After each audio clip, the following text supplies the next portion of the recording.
Salam. Firman Tuhan siang hari ini diambil dari kitab Ibrani pasal 13 ayat yang pertama.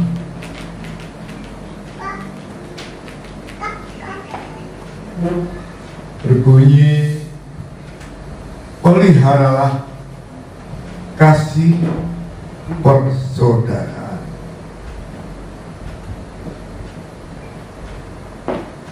Setelah Allah menciptakan Adam, Allah melihat bahwa tidak baik bagi manusia untuk hidup sendirian. Allah menganggap perlu bagi manusia untuk memiliki seorang penolong yang sepadan. Oleh sebab itu, Allah kemudian menciptakan dengan mengambil dari tulang rusuk Adam,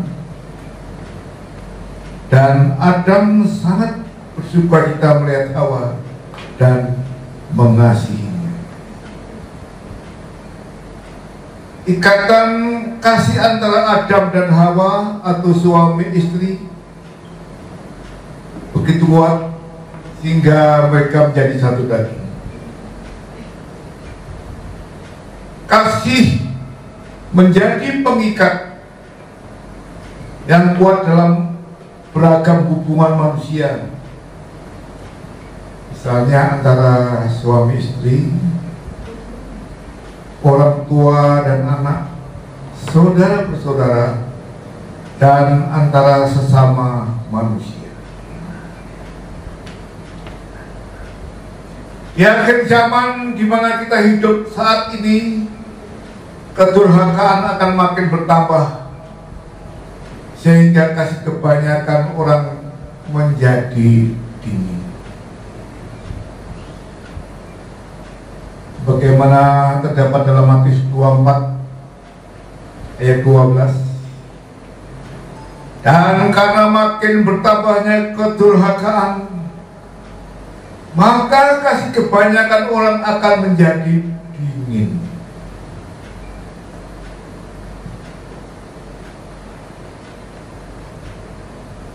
Ada banyak hal yang membuat kasih antara sesama manusia semakin berkurang. Bahkan di sana sini gereja pun kehilangan kasih yang mula-mula. Oleh sebab itu Allah menyuruh gereja untuk kembali kepada kasih yang mula-mula.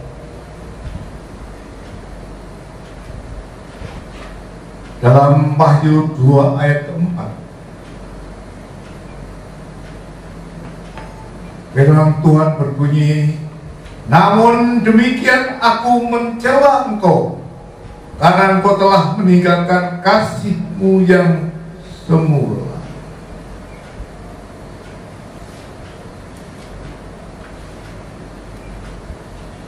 Saudara, ada beberapa alasan mengapa kasih persaudaraan harus dipelihara. Yang pertama, kasih persaudaraan harus dipelihara yang pertama karena itu adalah perintah Tuhan. Seluruh hukum Taurat dan kitab para nabi yang tercakup dan bergantung pada satu hal itu saja, yaitu kasih Allah dan kasih sesama manusia, seperti kita mengasihi diri sendiri.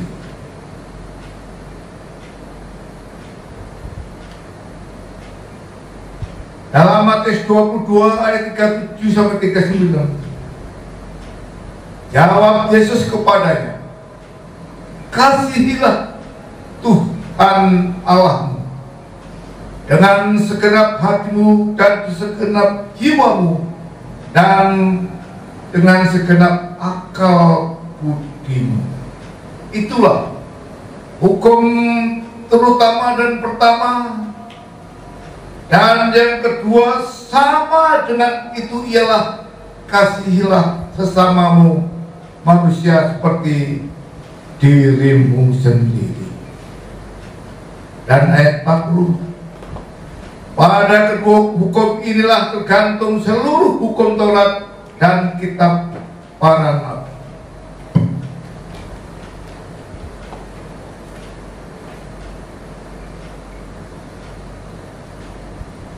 Dalam Galatia 5 ayat 14 berbunyi, sebab seluruh hukum Taurat tercakup dalam satu firman ini, yaitu kasihilah sesamamu manusia seperti dirimu sendiri.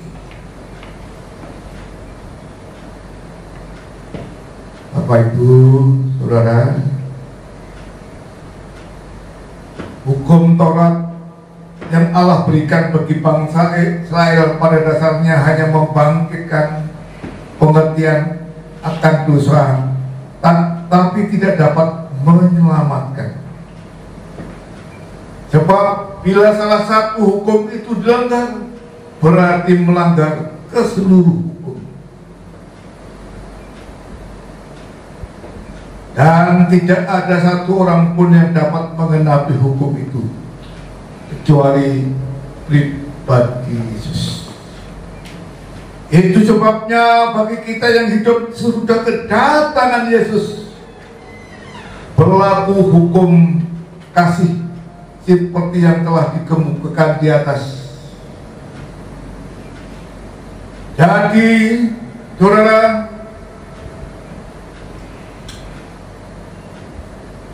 kita akan masuk yang kedua, ya, yang kedua.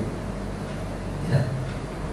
Kalau yang pertama karena perintah Tuhan, yang kedua karena kasih persaudaraan adalah identitas kekristenan. Kasih persaudaraan dalam bahasa aslinya adalah Philadelphia. Philadelphia yang berasal dari dua kata, philos yang berarti sahabat atau teman, dan adelphos yang berarti saudara. Di zaman Perjanjian Baru, kata Philadelphia memiliki makna yang lebih spesifik, yaitu kasih persaudaraan di antara orang Kristen. Sikap dan sifat saling mengasihi di antara orang percaya harus menjadi sebuah ciri yang sangat khas untuk diketahui oleh dunia ini. Karena demikian juga perintah baru yang Yesus berikan bagi murid-muridnya, yaitu agar mereka saling mengasihi satu sama lain. Terdapat dalam Yohanes 13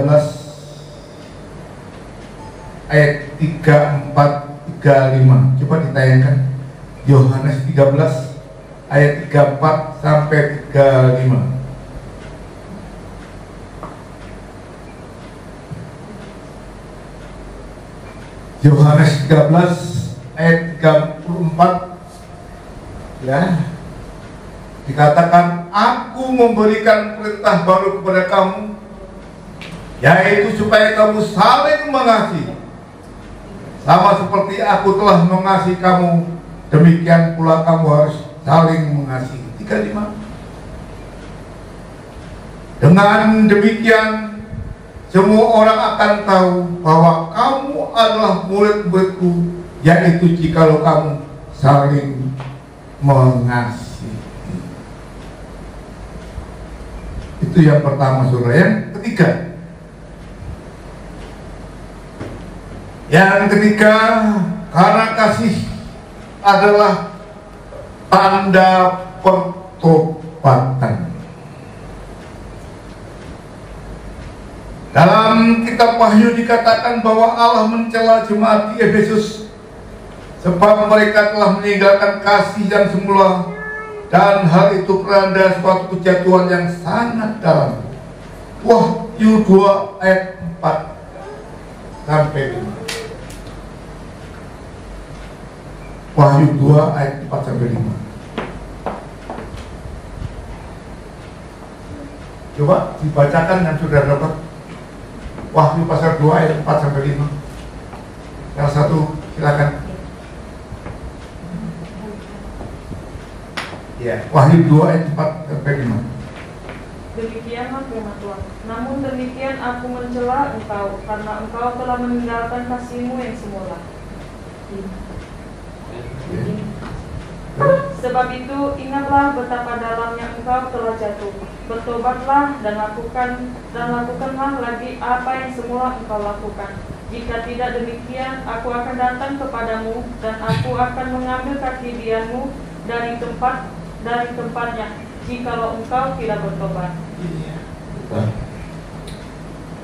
Namun demikian aku mencela engkau, karena engkau telah meninggalkan kasihmu yang semula. Sebab itu ingatlah betapa dalamnya engkau telah jatuh. Bertobatlah dan lakukanlah lagi apa yang semula engkau lakukan. Jika tidak demikian, aku akan datang kepadamu dan aku akan mengambil kaki dianmu dari tempatnya, jikalau engkau tidak bertobat. Saudara, ya,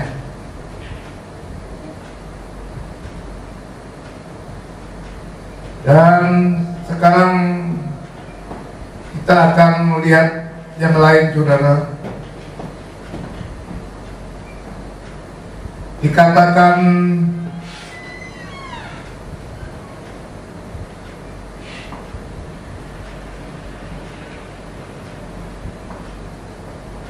bahwa jikalau kita percaya kepada Yesus,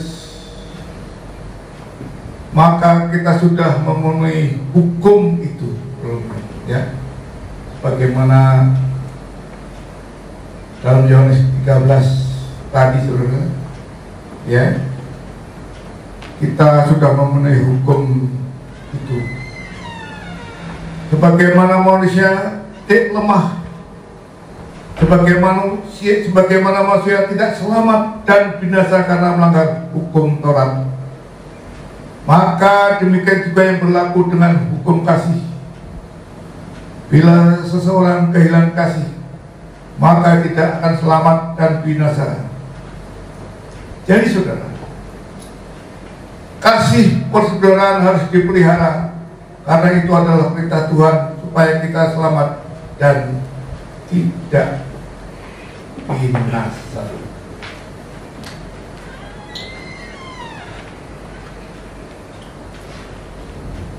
Dan bagaimana kita ingat, saudara, ketika suatu saat, ya, ada tentang perumpamaan Yesus bertanya pada ahli hukum Taurat, gimana dari 3 orang yang melihat ada seorang yang hampir mati karena dirampok.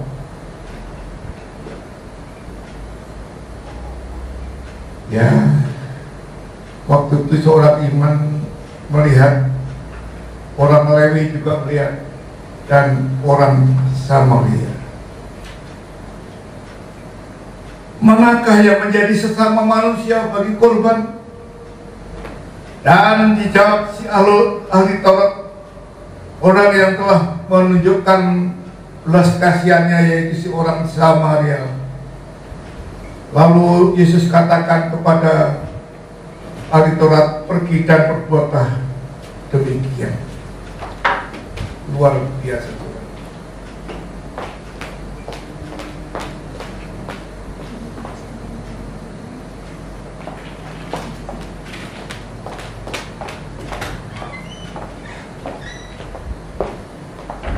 Berbicara pertobatan, saudara, ya, sebagai Wahyu 3 ayat 4-5 tadi dikatakan, namun demikian aku mencela engkau, karena Engkau telah meninggalkan kasih-Mu yang semula. Sebab itu ingatlah betapa dalam yang Engkau telah jatuh. Bertobatlah dan lakukanlah lagi apa yang semula Engkau lakukan. Jika tidak demikian, aku akan datang padamu dan aku akan mengambil kaki jarimu dari tempatnya jika Engkau tidak bertobat. Kepada mereka Allah menganjurkan untuk bertobat dan mengerjakan kembali kasih yang semula. Pada bagian lain Allah juga menganjurkan agar orang-orang yang melakukan dosa yang jahat dan kasar sifatnya untuk kembali kepada Allah untuk bertobat agar tidak binasa. Artinya apa, saudara? Kehilangan kasih semula atau kasih persaudaraan sama saja dengan melakukan perbuatan dosa kasar, dan akibatnya adalah binasa. Oleh sebab itu, jika siang hari ini kita ingin selamat, maka kita harus meninggalkan perkara-perkara yang tidak baik, meninggalkan perbuatan dosa yang kasar dan jahat, dan kembali pada kasih yang persaudaraan.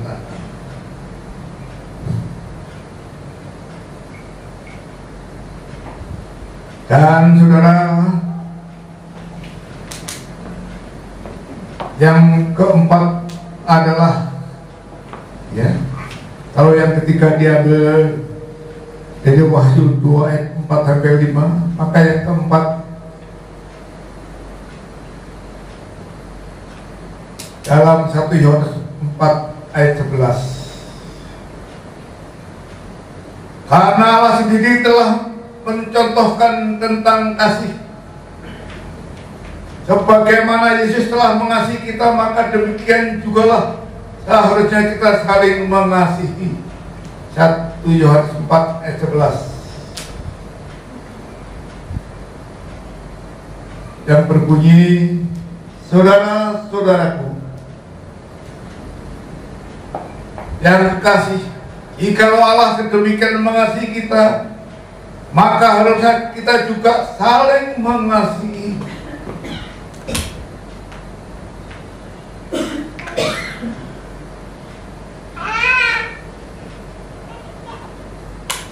Ada seorang ahli Taurat bertanya untuk mencobai Yesus. Akhirnya Yesus memberikan perumpamaan tentang orang Samaria yang baik hati. Itu terdapat dalam Lukas 10 ayat 25 sampai 37. Jadi saudara, intinya saudara, ada seorang, katakan tentang perumpamaan orang Samaria yang baik hati. Ada seorang yang turun dari Yerusalem ke Yeriko. Dia jatuh ke tangan, bukan saja merampok habis-habisan, tetapi juga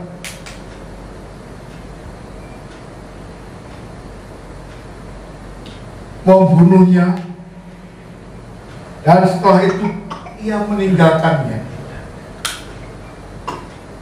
Kebetulan ada seorang imam turun melalui jalan itu. Ia melihat orang itu, tetapi ia melewatinya. Dari seberang jalan, demikian juga seorang Lewi datang ke tempat itu, saudara. Ketika lewat, dia melewatinya. Namun kemudian seorang Samaria yang sedang dalam perjalanan ke tempat ini Dan ketika melihat orang itu, tergeraklah hati oleh karena belas kasihan. Benar?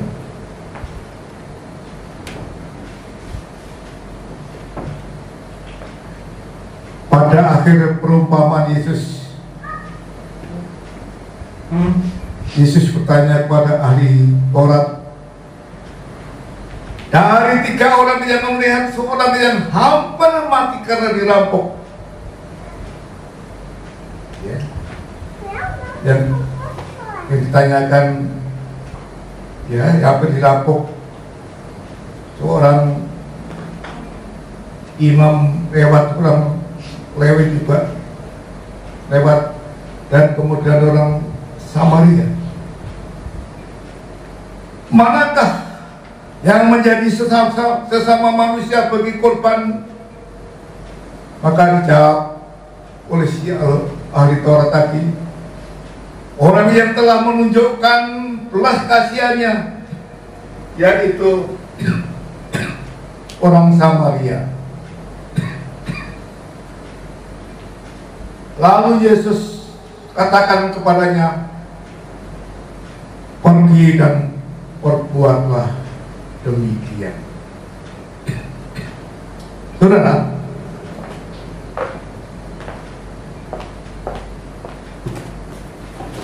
ketika orang yang begitu sudah parah, seorang imam hanya lewat, demikian orang Lewi, gitu kan?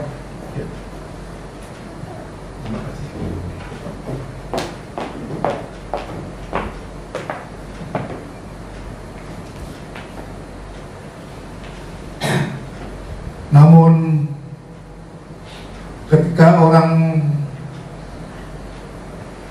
Samaria melewati, saudara, yang hampir mati karena dirampok, saudara, apa yang dilakukan oleh orang Samaria?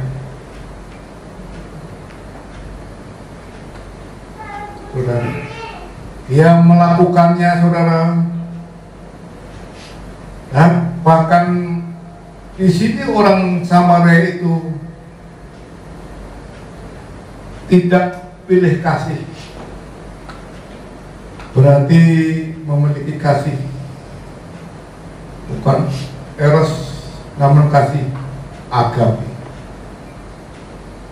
Orang Samaria bersedia repot, padahal dia memiliki kepentingan yang dituju.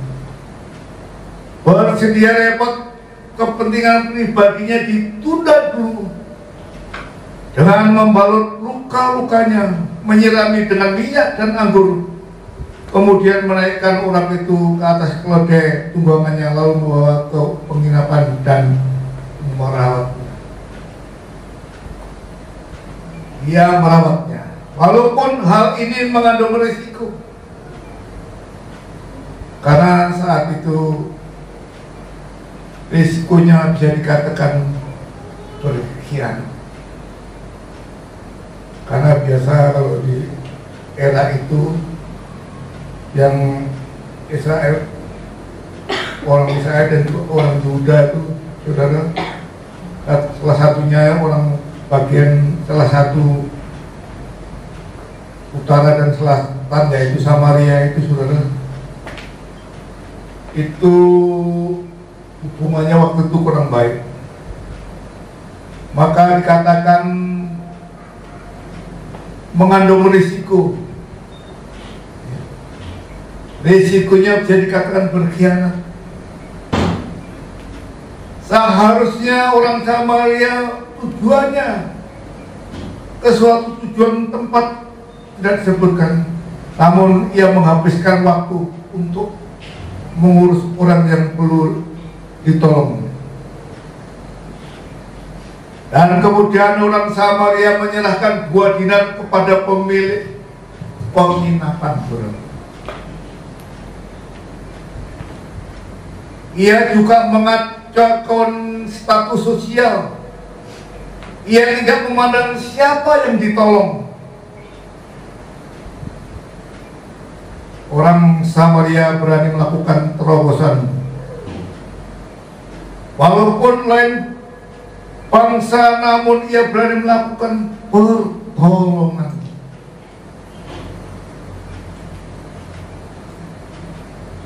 Dan ketika dia terjadi, Yesus katakan kepada ahli Taurat, pergi dan tunjukkanlah kasih kepada Allah dan kepada sesama, maka kita akan memperoleh hidup yang kekal. Amin, saudara.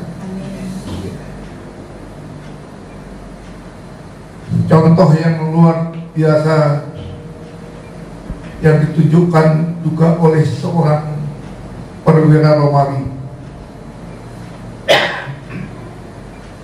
yang membuat Yesus kagum karena imannya.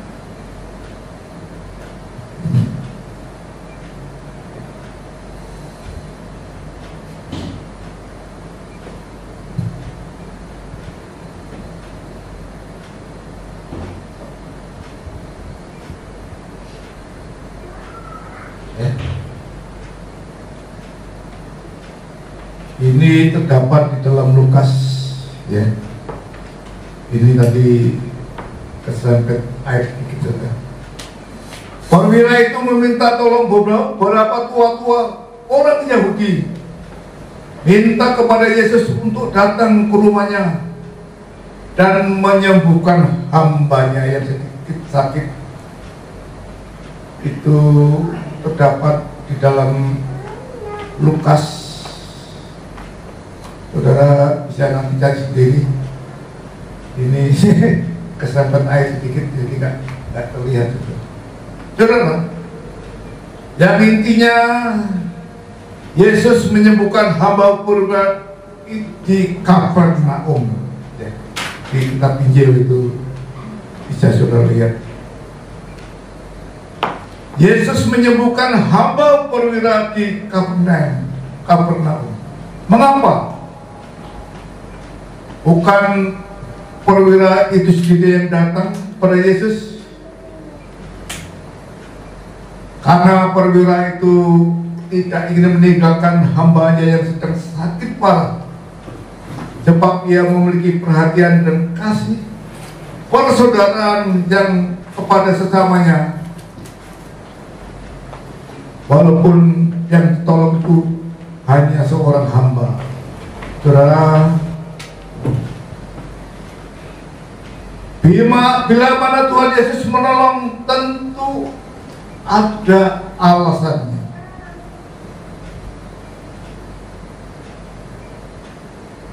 Jadi siang hari ini melalui kisah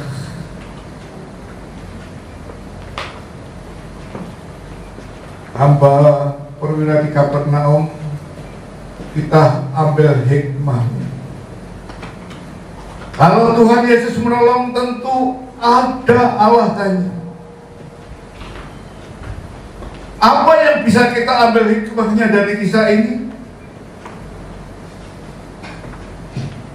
Ya, kalau kita membaca ayatnya, sebab ia mengasihi bangsa Israel, kata ayat, dan perwira ini juga menanggung pembangunan rumah ibadah. Ya, jadi alasannya ada, saudara. Saya di Senin juga